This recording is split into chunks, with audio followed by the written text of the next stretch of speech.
I started attending young people's matinees at the CSO when I was about 5 years old. I always attended with my grandmother, and if they were lucky, a friend got to come with me. We would be all dressed up and felt like it was a special day.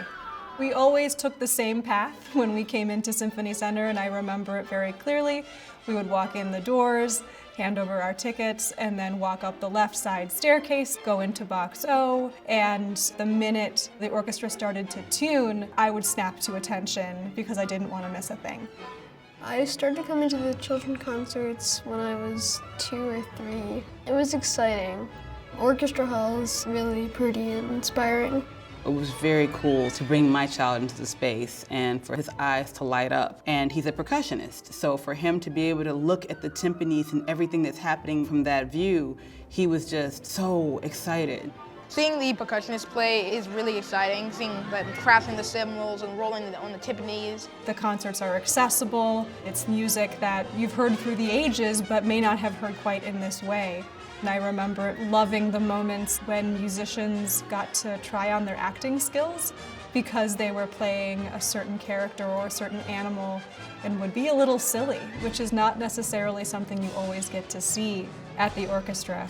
Coming here with my grandchildren is infinite joy. I do enjoy watching their faces, how they pay attention to what is going on, and I hope they get as much joy out of the concert as I enjoy watching them.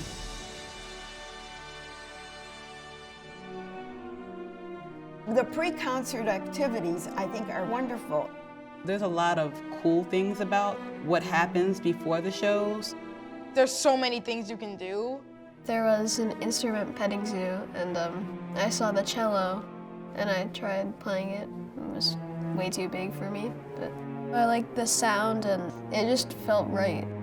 Now I'm playing cello for the Chicago Symphony Orchestra. If I hadn't gone to the concerts and the instrument petting zoo, I probably wouldn't even know what a cello was. I like the fact that it exposes him to different areas of the arts. LaJoffrey comes to CSO, Second City, Chicago Shakespeare Theater. So many different artistic communities perform along with the CSO. And we are very, very fortunate to have an orchestra of the caliber that the Chicago Symphony is. The younger you expose them, the more they enjoy it. It helps with the imagination, and I think it's just mind-broadening.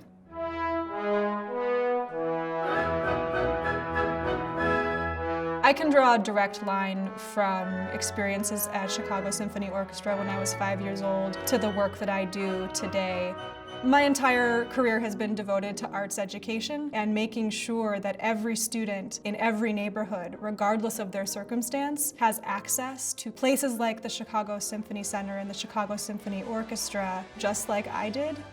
If I could talk to Frederick Stock, I would tell him that he's had a major impact on a lot of kids and on me. I would first say thank you for starting this, and I wish you were here to see all the happy people that you brought. I think you would be proud of how it's continued to grow.